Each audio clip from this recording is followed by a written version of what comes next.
Hello, everyone, and welcome to episode 23 of the Pride FC 2003 series using WMMA 5. As we are almost at the cusp of the Grand Prix, the Middleweight Grand Prix, first ever Middleweight Grand Prix that we're doing here in Pride. As before we get into all that, we do have some mail to get over as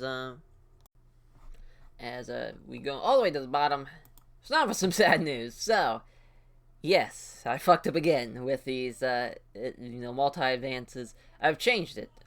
I've changed it to where the email, if you have a, if anybody gets any type of offer, I don't care if it's from Mecca, M1, or obviously we want it to be at UFC, it immediately stops the multi-advance. Should have done this a while ago, especially after I lost Ensign Hanoi, but now, after losing Simi Chalette, I just can't stand it. Simi Chalette's the fucking man. And it saddens me. I even tried to go on the editor and change it to where this didn't happen, but, it is what it is. He's going to be gone for at least probably until 2005, I want to say, because I think his contract is, let me see, at least it's a 6-fight contract. 3 of them are guaranteed, and they're for, it expires in 3 years and 9 months, so I'm sure he'll get more fights by that point, but so... That's what I'm thinking, around 2005, but at least 2006, which is tough. That is very, very tough. Forrest Griffin joined Roof Sports as that is I forget if that's in. See if I can pop it up. Yeah, it's actually pretty surprising. I mean, he's besides Brian Ebersol, he's like the biggest name on there. Interesting. I'm sure he'll go to somewhere bigger eventually. Yoji fucking Anjo. This man was fucking 0-9, comes back from his hiatus, wins a local fight, then signs with fucking Pancrase. So a high level national value to get to, even if you're 1-10. We signed Lyoto Machida. That's fucking awesome. We were gonna put him down in ranks, so I was just like, you know what, he's Lyoto Machida. Let's just keep him in this. So, I mean, we're gonna have Lyoto Machida, Mauricio Shogun Hua.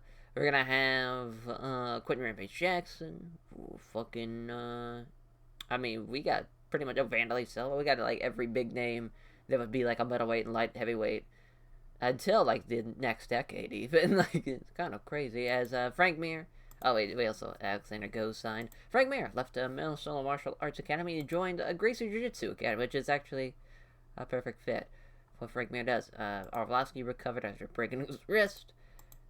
As our commentators, fucking Kazunori Murakami. We didn't actually sign to Pride. He's in, he is actually in Pride. We did put him in Pride. I thought we were going to put him down in rings, but yeah, he is in Pride. I love Kazunori Murakami as a pro wrestler. As a MMA fight, obviously, he didn't do all too well, but I mean, 7-10. That's Kazunori Murakami.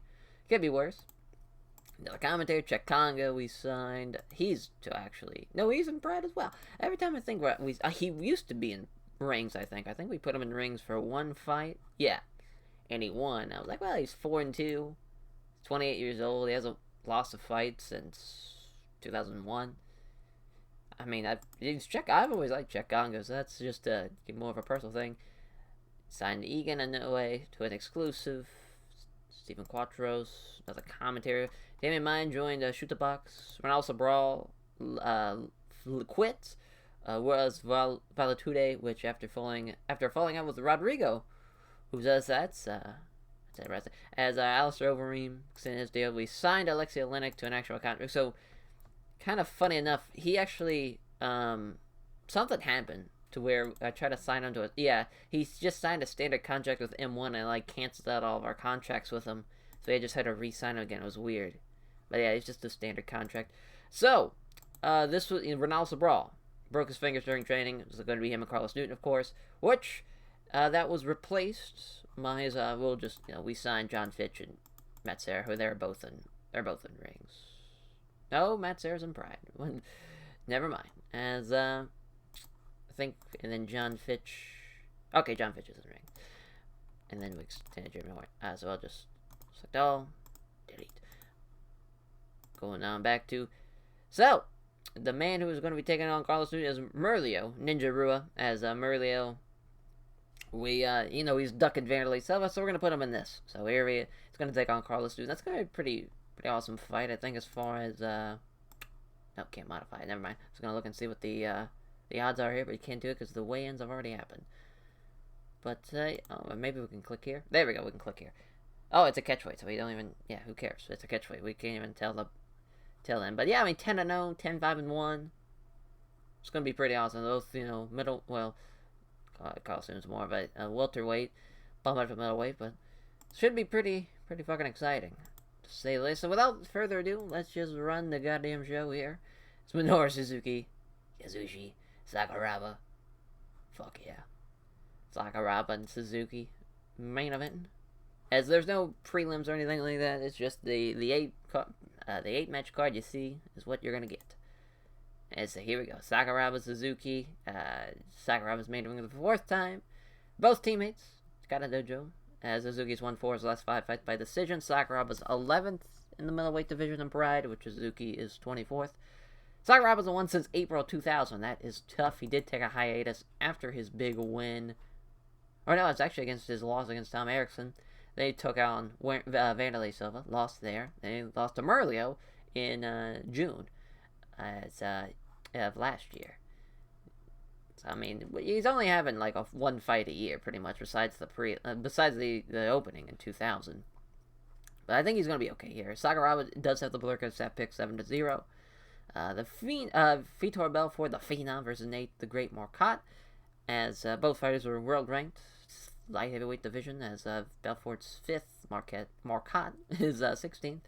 Belfort trains a Brazilian DAP team. Marcotte is an overall record of 0-1 against those other current members of that team.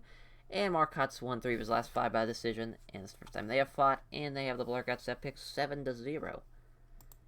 Yeah, there's Masakatsu Funaki versus Chuck the Iceman Liddell. As Liddell has finished 3 of his last 5 opponents. Both fighters are world ranked light heavyweights. Liddell is 9th. Funaki's 15th. First time they have fought. Liddell will likely have a significant weight advantage in this fight. Liddell has a 9-inch reach advantage, and this is the Pride debut of Masakatsu Funaki, who again, it's another 7-0 fucking split in the staff picks. As there we go, and this is definitely an even bout here. Jeremy Horn versus Anderson the Spider Silvas. Anderson Silva's finished 4 of his last 5. Horn trains a Milotic fighting system, which Silva's won against other current members of the team. I think was it Frank Milotic he beat? It might have been. As Jeremy Horn, just take a look real quick. I could have swore it was. Yeah, it was Pat Milotic. Yeah, he knocked him out with a knee. Fuck yeah, I think it was a Muay Thai clinch knee shot. As Jeremy Horn is 7th in middleweight in Pride. Silva's 20th. Jeremy Horn has won since March of 2001, and Silva has the 6-inch reach advantage. But Blurka staff picks still have it 4-3. As Masanori Suda taking on the Croatian sensation Pat Milotic. As Milotic, of course, Milotic fighting system, which Masanori Suda is 1-0 against other current members of that team. Both kind of evenly ranked as 13th and 14th in the middleweight division in Pride. Milotic hasn't won since January of 2001, and he has the 5-inch reach advantage, plus he has him having a big favorite in the betting odds. There, 7-0. And then Merlio, Ninja Rua versus the Ronin Carlos Newton, as Merlio has won 3 of his last 5, as Blurka picks have it 5-2. For Merlio. Let's see if he'll finally lose a fight here in his MMA career, or if he's gonna keep on going into the Total Elimination 2003. I wouldn't say that's what it's got, just the 2003 Pride Middleweight Grand Prix. As then Rich Ace Franklin versus Evan Tanner. This is Franklin's been on a fucking tear as of late. I think he's 8-0 as well. He's also undefeated. As he has finished all of his last 5 opponents, either by knockout or TKO. Evan Tanner's 16th, Rich Franklin's 23rd. This is a huge step up for Rich Franklin, even though he's got the Blur Cat stat pick 7-0. And Evan Tanner, this is going to be on the chopping block for Evan Tanner. If he doesn't win this fight, he's going back down the rings. Is what will be probably my guess. He'll be 0-4 in Pride, and down he goes. down he goes. As Masatsu Yano taking on Quentin Rampage Jackson to open up the show. As Yatsu's won, Yano has won 4 of his last 5 by decisions. This is the first time they have fought. Quentin Rampage Jackson will likely have a significant weight advantage in the fight, and he's got the 5-inch reach advantage. Plus, the betting lines have him as a big favorite to win this fight, 7-0. As we're going right into it, 10-3, 5-1, plus 400, minus 510. Both, 27, 24 years old, 6'1", 5'9", man. Let's see what happens. As referee, our judges. As Quentin Jackson probably bulked up after the weigh-in. As Yano, unsurprised to get the loud ovation from the crowd as he makes his entrance. We're underway. Start with a touch of gloves. Quentin Rampage Jackson confidently comes in closer. A defensive jab hits from Yano. A jab is wide from Jackson, but then scores with a fantastic right cross, and he knocks him out with it. That's how you start off a Grand Prix. Fucking knocks him out in like 10 seconds. Hell yeah. Now he's gotten a spot in the quarterfinals of the 2003 Prix Grand Prix tournament in the middleweight division. Yep, 10-second knockout. Way to go, Quentin Rampage Jackson. That's what we need. We need people to be ready to fight, like, right now. As Quentin Jackson gives a name check to everyone at Team Punishment, all his various sponsors, his friends, family, supporters. He's asked who he'd like to fight next, and he answers that it'd be a pleasure to smack Keith Jardine around a bit. That'd be fun. Fucking Dean and Mean Keith Jardine versus Quentin Rampage Jackson. I want to say that main event in the UFC card, as there's no doubt that Quentin Jackson benefits from being interviewed. He knows the value of being building up a name value. It's Rich Ace Franklin versus Evan Tanner. 8-0, 24-8, kickboxing, wrestling background, a wrestling jiu-jitsu background. About the same size, 6'1", 6 foot, 205, 205. We'll see if one of them weighed in a little heavier than the other. Referee Yuji Shimada. Our judges. Oh no, okay, here we go. As Tanner doesn't touch gloves, drawing some heat from the crowd. What a piece of shit. Stalking forward, Franklin backs Tanner up against the corner. Franklin's now in the pocket. A jab hits home from Franklin. It lands a big left hand. An exchange of strikes sees both fighters fail anything significant. Franklin steps forward and a striking exchange begins. Tanner tries a jab but misses. A combo that ends with a roundhouse body kick fails to land from Franklin. Franklin stalks Tanner back towards the corner. Tanner hits a left hand in the exchange. Franklin connects with a jab and then finds nothing but air with the big left. An exchange of strikes sees both fighters fail to land anything significant. Tanner looks like he was about to shoot, but was aware of getting hit on the way in. As Franklin uses the right jab but the falling kick to the body misses. As Franklin comes forward looking to force a strike exchange, Tanner fires off a counter jab. A jab is wide from Franklin, but then scores a left cross that landed hard. As Franklin stalks forward, pressuring Tanner, as it lands two left hands in the exchange to Evan Tanner. It's weird, they're both southpaws, as Tanner is off balance after falling for a cleverly executed feint. As Franklin hits a right jab and then hits a body kick. Stalks forward, Franklin backs Tanner up towards the corner. Franklin steps in the pocket, showing little fear of Tanner. Franklin fails to find a home for his jab, and then catches Tanner with a crunching left hook. Is moving forward constantly. Franklin is pressuring Tanner. Franklin avoids a jab and is able to move into the pocket. Franklin throws two quick punches, but doesn't hit with either of them. Franklin stalks Tanner, forcing back into the corner. As now Franklin steps into the pocket. A feint is bought entirely by Tanner, leaving him wide open. Showing good hand speed, Franklin lands three out of the flurry of three punches, then hits a crunching straight left to the jaw, and he knocked him down with that one. As without hesitation, Franklin goes to finish Tanner off with stomps and kicks. But he's too slow, though, as Tanner's right back up, as he stalks him back into the corner. As Tanner throws a counter jab, but it misses. He lands a jab, and then catches Tanner with a left roundhouse kick to the body, forcing an exchange of strikes as Rich Franklin. Tanner throws a counter left, but doesn't connect. A nice feint from Franklin opens Tanner up, as then he quick flurry of three punches, and sees them all hit home, and then lands a left hand to finish it off. As now halfway into the first round, Franklin stalks Tanner, forcing him back into the corner. Tanner manages a counter jab. Franklin throws two quick punches, but doesn't hit either of them. For the first time now, Franklin's starting to breathe a little heavier now. Stalking forward, Franklin backs Tanner back up to the corner. As Franklin avoids a jab and is able to move into the pocket, he connects with a jab, but the falling kick to the body misses. As he moves forward, constantly trying to pressure Tanner into exchanging strikes, hits a jab in the exchange. Flurry of the three punches from Franklin see them all connect and hits Tanner with a body kick. As stalking forward, Franklin again backs him up to the center, lands a left hand in the exchange. As Franklin counters with a nice jab, then hits Tanner with the beauty of a straight left, initiates the exchange of strikes, throws a counter jab, but it misses. As Franklin connects with a nice jab, then hits a left high head kick to the fucking head, and it doesn't knock him out. Jesus Christ. Franklin comes forward with the attack, tries to hit a jab, but misses. He can't connect with the sub strikes, and scores a left roundhouse kick to the ribs. As I can't wait to see how many strikes Rich Franklin's landed on Evan Tanner here. As forcing him back into the corner, as he's now in the pocket, he connects with the jab, but doesn't hit the leg kick. As he stalks forward, backs Evan Tanner back up to the corner. Misses the left hand in exchange. Hits a right jab rather, then hits a nice straight left hand. Throws a punch, but Tanner was equal to it as Franklin comes forward on the attack. Fires off a counter jab. Franklin fails to find home for his jab, but then catches Tanner with the left roundhouse kick to the body. Stalking forward, Franklin backs Tanner up towards the corner. Tanner manages the counter jab. Tanner falls for a feint, is left vulnerable to the attack. Franklin hits a right hand to the body, steps back to avoid the left body kick. Exchange of strikes does not produce any damage. Franklin, who looks very tired, clinches rather than trying to move away. Tanner looking to muscle Franklin back up against the ropes. He does so and now has Franklin pinned to the ropes. Franklin is controlled up against the ropes and eats a sharp right to the ear. As now Tanner's using dirty boxing to punish Franklin, while he's pressed up against the ropes. He keeps smothering him using dirty boxing. That's the end of the first round.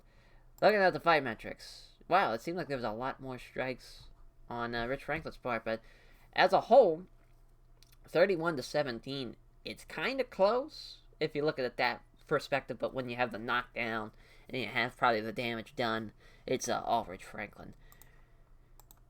So here we go, 5 minutes left in the fight. See what happens. There's a takedown attempt from Evan Tanner. He gets it, and that's exactly what Evan Tanner needed. Gets Franklin, who pulls guard, as now he just smothered him. That's not what you need to do. As throws a few right hands, he takes a moment to plan ahead. He begins trying to pass guard and get into a better position. He allows a pass, but it's only just a ploy to allow him to try to scramble. As now he's just on his back again. As Franklin's controlled against the ground and able to shift Tanner off of him. As for a few moments, it's contentious to throw a couple of punches to the body. As perhaps aware of a submission, Tanner keeps him extremely tight to Rich Franklin. Tanner blocks Franklin as he tries to sweep from the bottom. As again, the clock runs down. As Tanner attempts to pass guard and gain better position. It results in a scramble.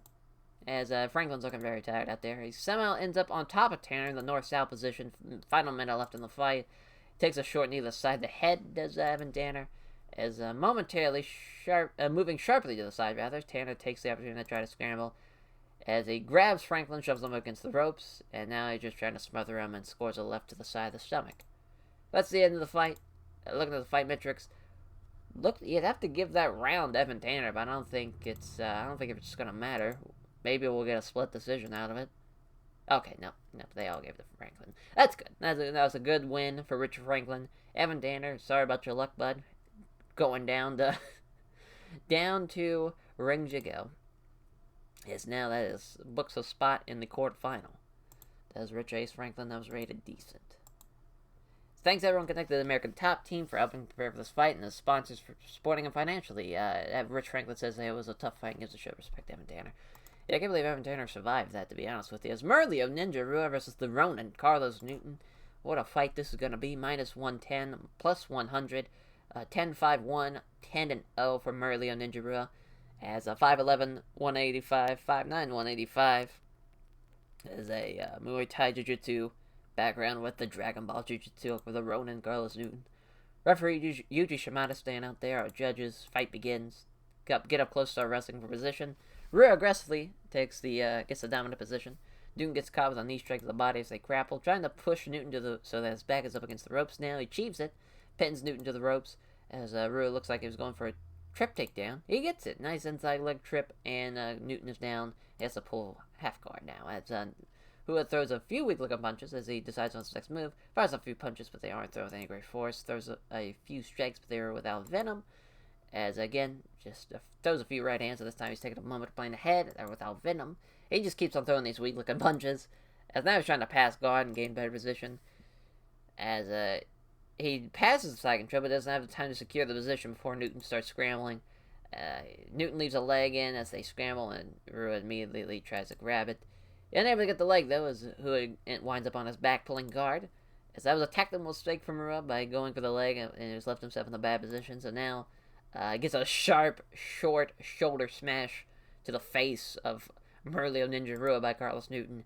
As Merlio tries to sweep him, but he can't.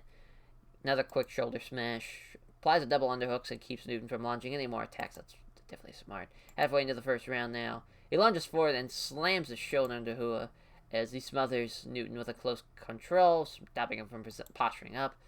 Throws a few strikes, but clearly just slowing things down so he can think. He tries to sweep him, but he can't. And referee Yuji Shimada stands him back up. They clinch. Merlio seems to have the advantage. He's trying to lock in a Muay Thai clinch. He doesn't allow himself to get caught, does Carlos Newton. He slips out of the grapple. Both fighters seem to have the same idea, come together and grapple. Merlio seems to get the advantage. He tries to wrestle Newton backwards up against the ropes. He does so. Now he's got Newton pinned to the ropes.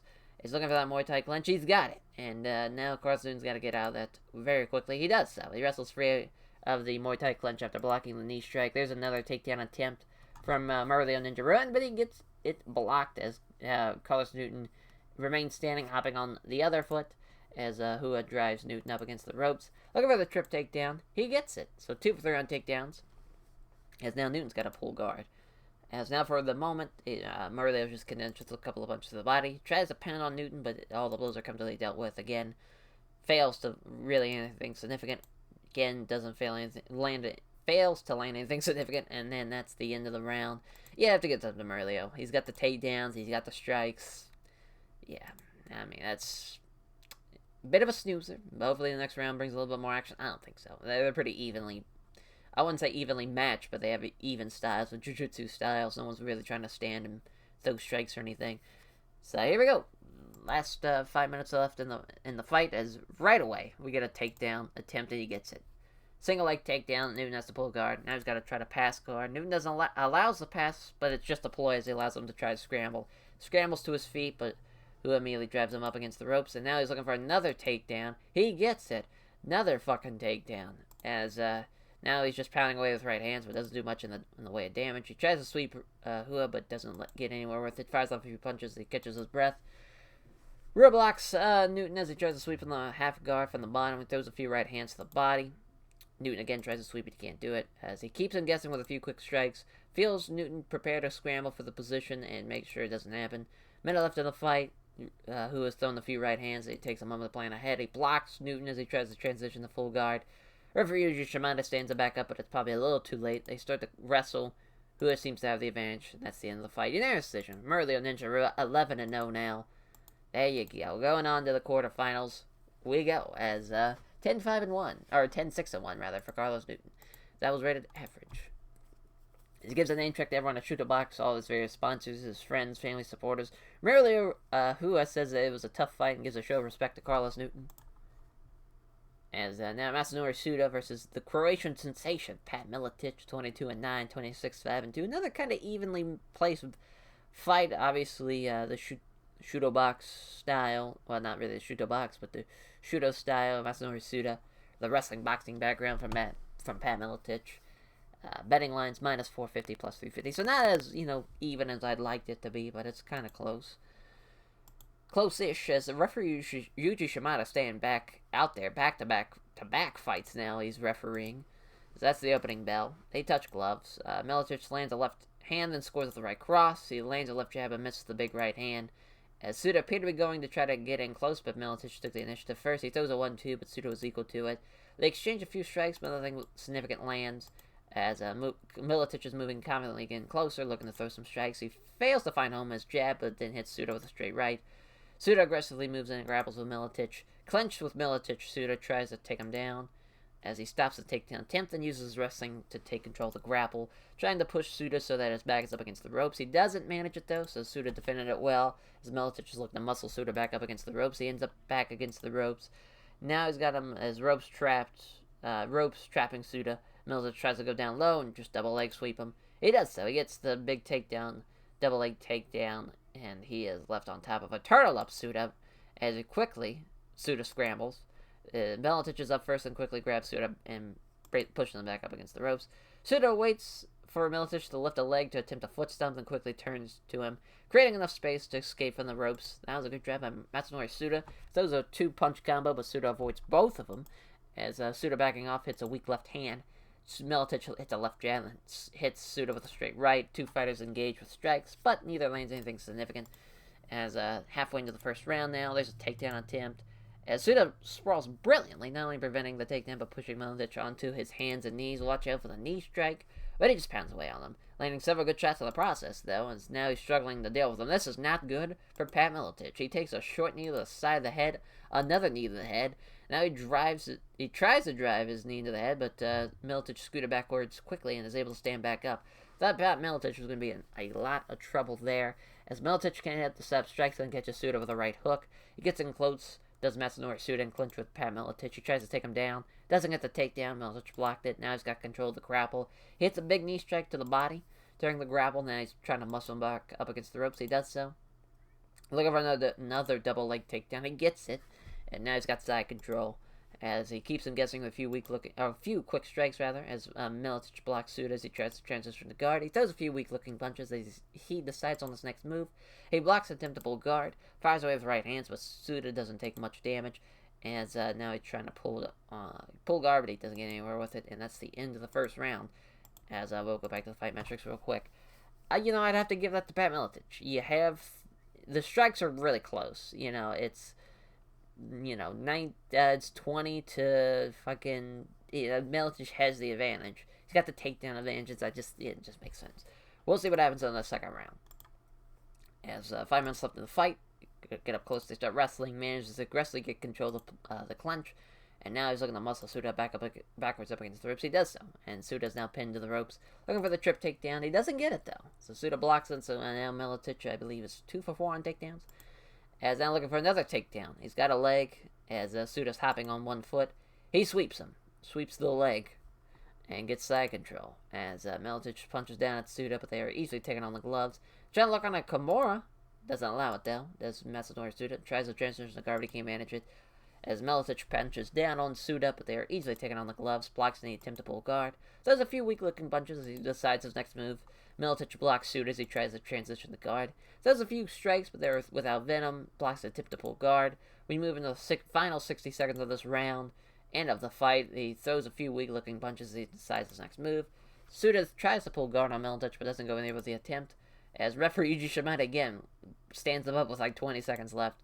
As Suda keeps slightly out of range, looking for a chance to dart in and start grappling. As he can't connect with the set of strikes, then catches Suda with a right hook. This Milotic, and that's the end of the fight. Unanimous decision, Pat Milotic. Yep, there you go. So far, the judges have got it right. So far, we haven't had really a great fight as far as ratings goes, but it's still kind of early. As Pat Milotic gives a name check to everyone at Milotic Fighting System, all of his various sponsors, friends, family, supporters. He's asked who he'd like to fight next, and he answers he thinks a fight against Masakatsu Funaki would probably be a great contest. Yeah, it'd be pretty fucking sweet. He'd tower over him, Masakatsu Funaki would, but that's okay. This is gonna be fucking awesome. Jeremy Horn, Anderson the Spider Silva, 47-4, 7-2. Both, 27, 28 years old, 6'1", 6'2", 205, 205. Brazilian Jiu-Jitsu style versus Muay Thai style. Milotic Fighting Systems versus Shoot the Box. Jeremy Horn has the betting lines advantage, but I think Anderson Silva's got this one. As our referee, our judges. Opening bell. Silva lands a left hand and scores with the right cross that landed hard. They come together and trade leather, but neither really do any damage. Silva talking a little trash now, as a jab is wide from Silva, then catches Horn with a crunching right hook. Lands 2 jabs, but Horn avoids the kick to the body. That's the setup. Silva can't hit the setup left jab and hits a powerful leg kick on Jeremy Horn. And now he's got a fucking right to the side of the ribs, as he can't connect the setup strikes. He's not been able to hit that startup fucking jab, but then he just hits either something. And this is a powerful right roundhouse kick to the body now. And now Jeremy Horn's looking to shoot him for the take. That's a smart idea. He can't get it though. He leaves Anderson Silva hopping on one leg, as now he just pushes him down up against the ropes. He's got him now. He's forcing all of them to carry all of his weight rather. As Horn and Silva remain there for the next minute or so, doing little other than the occasional short punches. Keeping him controlled, keeping him pressured up against those ropes is Jeremy Horn. Another 60 seconds pass, and they're just kind of pressed tight up against each other. But you gotta break this up, as Silva wrestles back against Horn, turning him enough so he can escape from the ropes. There we go. Anderson Silva's gonna get out of there. As no, Silva again with some trash talk. I'm assuming Jeremy Horn does not speak Portuguese, so he's just doing it for himself at this point. As attacking with intent, Silva scores the 3 out of a flurry of 3 punches, and then catches Horn with a low kick to the front leg. Lands a jab and hits a body kick. As it appeared to be going for a takedown, but Silva took the initiative first. He lands a jab and hits Horn with a body kick. Another takedown from Jeremy Horn. Another, stop on the takedown. 0 for 2 on takedowns. Jeremy Horn. Again, he just drives him to the ropes. Looking for now a double leg takedown off the ropes. He does so. Now the turtle up Anderson Silva might be in trouble. He pounds away but is unable to land many clean shots as Silva scrambles back to his feet. Switching to a southpaw stance, Silva gets ready to strike. Oh, he's switching straight, and wow. Silva's switching to a southpaw, uses the right jab, and then dodges the leg kick that follows, says Jeremy Horn. He can't connect with the jab, but it doesn't hit the body kick to follow up. Oh, it connects with the jab, so now he's got it all. Now he's connecting with the jab, he's not hitting the big thing at the end. As looking to unleash some strikes, Horn looking very tentative, pokes out a quick jab that hits. Stepping in, throws 4 quick punches, 3 of them which land, but Horn dodges the leg kick that follows. Silva hits a right jab, then hits a nice straight left hand that lands hard. Taking a few gulps of breath, Silva's giving a first hint that he's starting to tire touch. Another takedown attempt, and another time, Anderson Silva does not go down. He stops the takedown. As now again, he's pushing up against the ropes, looking for a double leg takedown. He gets it. He gets another. That's the only time he can get that takedown, is when he gets him up against the ropes and does a double leg. He gets side control of it. Horn's just getting to throw a couple of punches to the body now. Horn pounds away with rights, but doesn't do much damage. Fires away with punches, but does little in the way of damage, and that's the end of the first round. You have to give up to Anderson Silva. It's actually, wow. I mean, if you're looking at the fucking stats here, the ground strikes, I figured it was a lot more one-sided for Anderson Silva on standing, but it is close on jabs. It's, dead even with the jabs, with the power and the kicks and whatnot. Obviously, Silva's got it standing, but, man, I would still give it to Anderson Silva. I know that's probably not the popular opinion, but I felt like he controlled the fight the majority of the time. Sure, Jeremy Horn was trying to do takedowns, but Silva wasn't going down. He's 2 for 5 on takedowns, but we'll see, though. It's still anything that happened in the second round. It's the final round, as well as Horn has looked like he was angling for a takedown attempt, but he couldn't take the initiative. He lands a jab, then lands a big right hand. Horn is limping slightly. There's a takedown attempt. He gets the single leg takedown. Silva pulls guard off of it. Horn looks to get past the guard. He can't get free of the guard. Now he's trying to pass guard. He passes side control, but doesn't have the time to secure the position. Silva scrambles. Halfway into the second round, neither fighter can gain an advantage on the scrambles, so they both end up on their feet. Silva confidently comes in closer, attacking with a quick flurry. Silva lands 3 of the 3 punches and then scores the right cross that landed hard. Another takedown attempt from Jeremy Horn, and again Silva stops it. As he can't get Silva down, and so he settles for pushing him up against the ropes. Horn looking for a sweep of the leg. He gets a nice inside leg trip, and Silva is forced to pull guard as Horn pounds away with rights but fails to land anything significant. Throws a few strikes with a throw without venom, and again he just deals with it comfortably to Silva. Fires with punches, but does a little in the way of damage. That's the end of the fight. Man, that is, they're probably going to have to give that to Jeremy Horn, but that is tough. That is tough. Okay, they gave it all. Okay. I'm glad the judges went with Anderson. So I think that's the right choice. I'm sure Jeremy Horn feels like he was slighted, but Anderson, he just was in control of the fight the whole time. Like, yeah, he was 50% on takedowns. He landed more stuff standing. Sure, Anderson Silva did nothing on the ground, sure. But he was stopping the takedowns, and he was doing his thing. I'd give it to Anderson Silva. That's just me personally.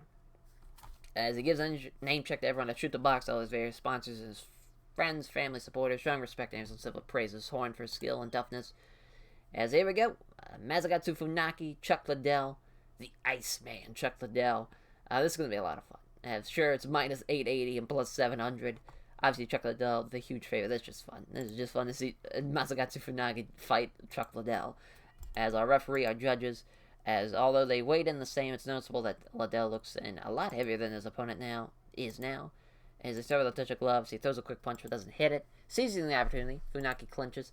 Funaki tries to lock his legs around the waist of Liddell, wanting to pull him down to the floor.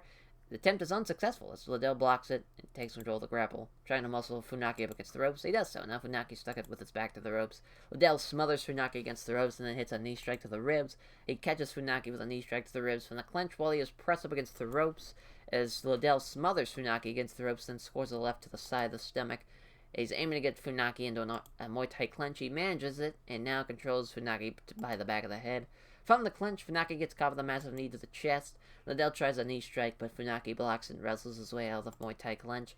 Funaki wants to grapple, but is clearly wary of his opponent's striking. Can't connect with the step strikes and lands a right hand hard. Jesus Christ. As Funaki looked like he was going to step in and grapple, but Liddell simply took the initiative first.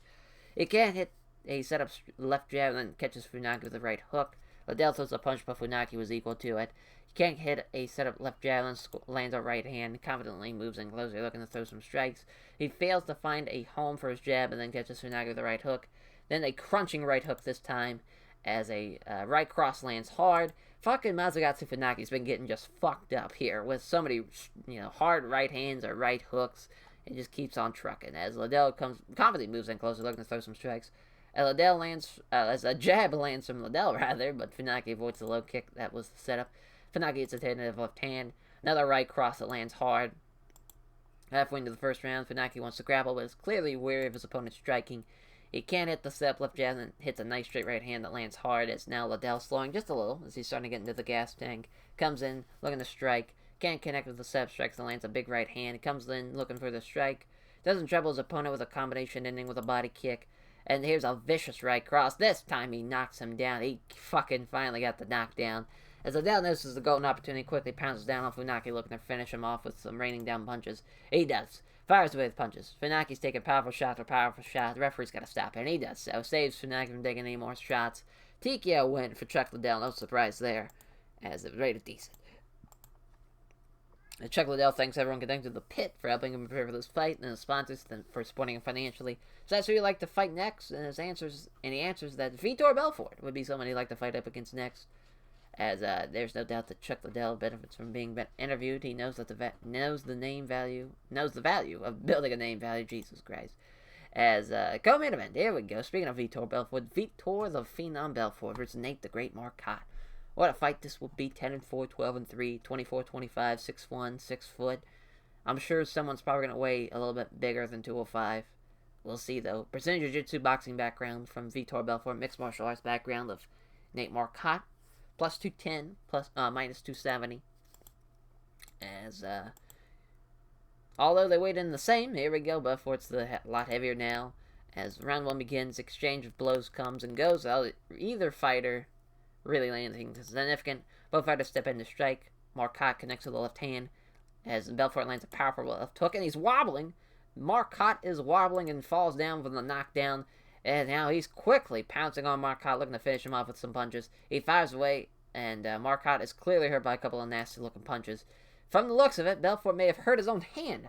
Jesus, he probably broke his arm, or not his arm, he probably broke his wrist, or some fingers, maybe even his own hand, while punching. If it's a break, it's really going to affect his striking ability dramatically. Is now looking for Kimura, as Marcotte defends himself well and is in no danger. Tries to pull a guard on Belfort, but doesn't get anywhere with the attempt.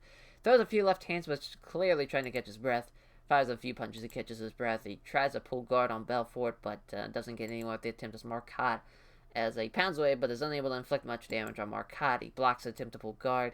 Pounds away with punches, but can't quite land anything with power, as he blocks Marcotte as he tries to transition the guard. Pounds away with lefts, but fails to land anything significant. He blocks Marcotte as he tries to transition the guard. As now a referee stands on back up, as Belfort steps in looking to unleash. Marcotte appeared to be going for the takedown, but Belfort just took the initiative first, and he throws a punch, but Marcotte was equal to it. And here's a takedown attempt from Marcotte.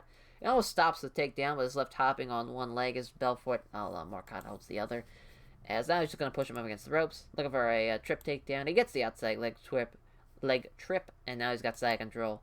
Looking for a Kimura, but Belfort doesn't allow the Kimura.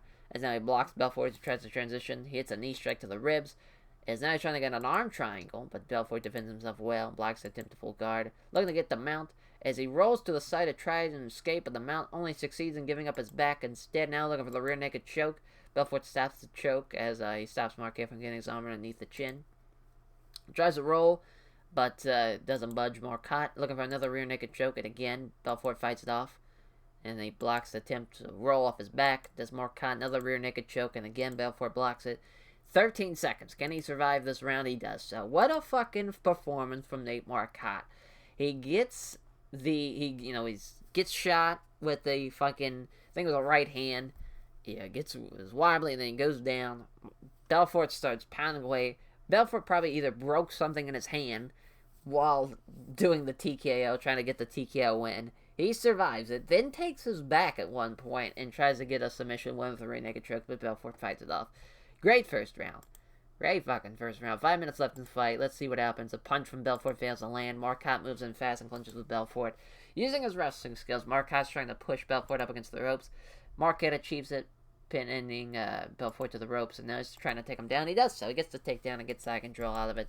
Tries to get in the mount as he tries to sweep from the mount, but he gets rolled and gives up his back instead. Does well to block an attempt to apply a body triangle. He blocks an attempt to roll him off his back. Looking for the rear naked choke again. Belfort fights it off. Again, he tries to roll, but he can't do it. But Marcotte doesn't budge.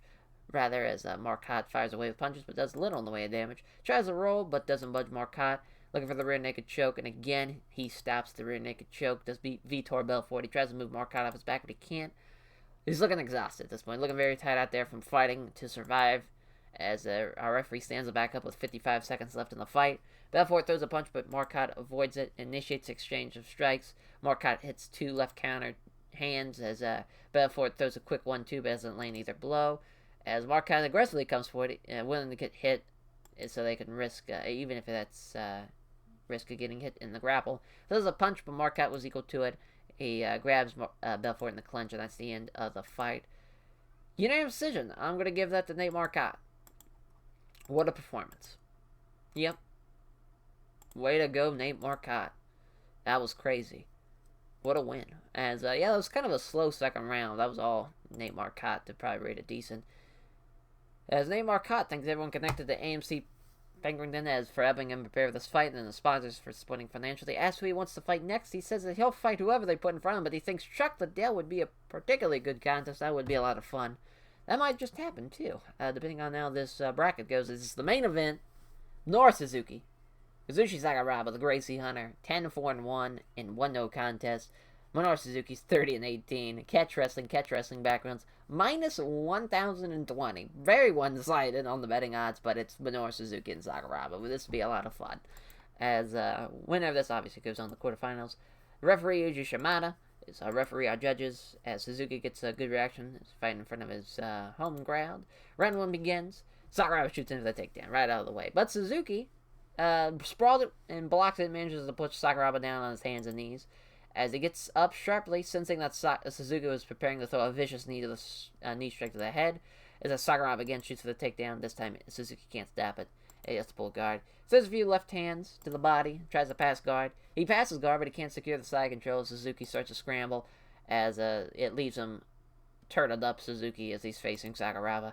He spins and tries to get him in the bulldog choke. Suzuki's too quick though and scrambles for the position before Sakuraba can regain control. The scrambling results in Suzuki being on his back pulling guard. In guard, Sakuraba's condensed just a couple of punches to the body.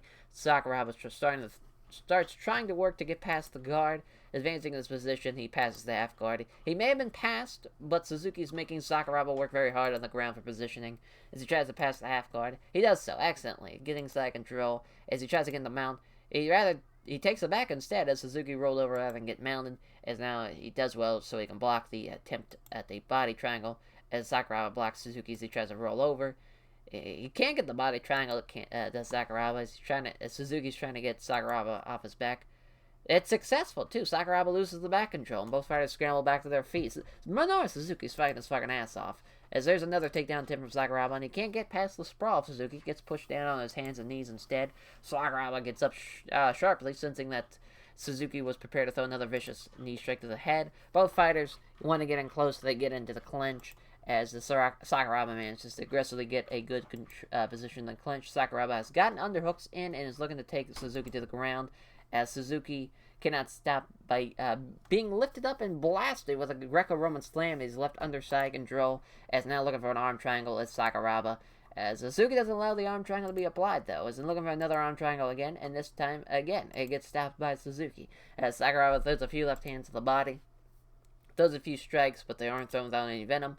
He begins trying to get himself in the mount, as he takes the back instead, looking for a rear naked choke, and again, Suzuki doesn't allow the arm underneath the Suzuki, man, as it survives, he didn't land any strikes or anything, but he kept on surviving. He was 2 for 4 on takedowns with Sakuraba, 5 for 5 on ground pounds. He couldn't get the submission.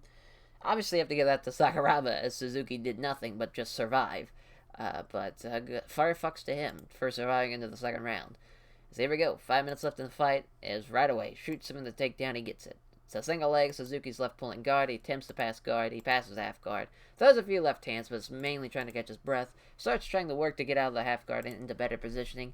He passes half guard, gaining side control now, looking for the Kimura. He gets it. He gets the Kimura. It's fully applied, and Suzuki has no option but to tap out. Your winner, Sakuraba, as he's going on, and it's rated great. Fuck yeah, of course it's great. It's Minoru Suzuki and Sakuraba. As Sakuraba thanks everyone connected to the Takada Dojo for having him prepare for this fight. Then his sponsors for supporting him financially. He says that he's going to celebrate his win by heading out to the local club for a victory party, and everyone is invited. Take that.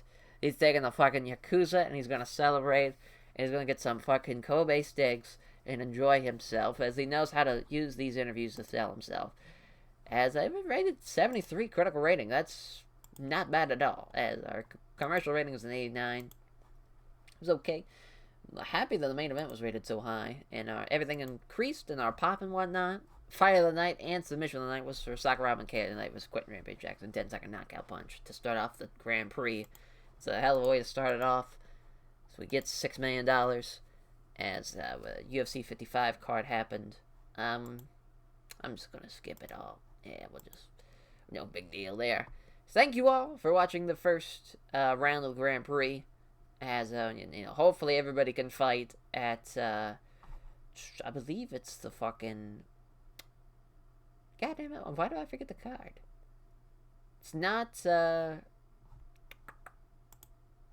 it's Final Conflict. I was gonna say Shockwave. I was like, it's not Shockwave. Shockwave's at the end of the year. So yeah, hopefully everything can happen here at this Shockwave card. We'll just so it's August, so it's a couple of months away. We'll just look at the middleweight. So it looks like 41 days. Yeah, I think everyone's gonna be fine. Yeah, everyone's gonna be fine. Sakuraba was 41 days. That's kind of the longest. Oh, Pat Milotic, 2 months. I think he won. I'm pretty sure, at least. Yeah, he won. He won his fight, so yeah. Quentin Rampage Jackson. That's funny. 20 days. It was a 10-second fight. That's wild. It's Rich Franklin. 13 days, yeah. Yeah, it should be fine. Should be fine. As we'll just look at the tournament just to kind of see what it would look like. Hopefully everything can work out the way it is, but, guys duck people, and we might have rearranged it. I'm retarded. Way to go.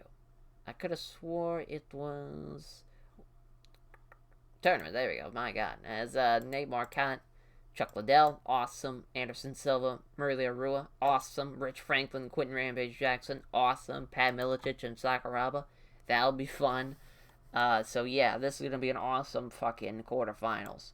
That's for sure. We're gonna try to have it to where all the fights are at, Final Conflict. That's what we're hoping for that. We'll see what happens though. It's gonna be close. It's gonna be close for sure. But alright, this is the American Bushido card in case anyone was wondering. This is kind of what we got so far. Heath Herring, Mark Coleman, that's just rated so high. It's going to be a strong main event, so that's why that's there. Because this is really the main event. Dan Henderson versus Igor. That's going to be awesome. Pete Williams and Kevin Randleman. That's a lot of fun. Oleg Taktarov and Don Fry. And Frank Mir and Tom Erickson. That's a big fight for Frank Mir. As in the Shockwave card, we have nothing for that. But that's just kind of where we're at on there. We have actually a lot of fights on the prelims with the American Bushido card. Scott Metzger, Egan Inoue, Dennis Hallman, Alan Goes, and Lyoto Machida making his debut against Daniel Gracie. As in the Final Conflict, we have Keith Jardine and Little Nog, and we have Big Nog taking on Josh Barnett for the heavyweight title. This is probably going to be like the split, obviously, because it's going to be like, we're going to have, the 4 fights, and then we're going to have the 2 quarterfinal, the 2 semifinal fights, then the actual final fight. So, we'll see. Maybe we'll save it for Shockwave, the main, but I don't think so. I think we'll put it here, the end of the finals of the tournament. But that's just kind of where we're at. Now we're just going to wait till August to run Final Conflict 2003. As we'll probably re-sign Yano. And I know I want to send down shadow organizations. Loan outs. Evan Tanner. Sorry, pal. 0-4. That's what happens. Back to rings again. As thank you all, as we will catch you guys next Monday for Final Conflict 2003. Take care, everyone.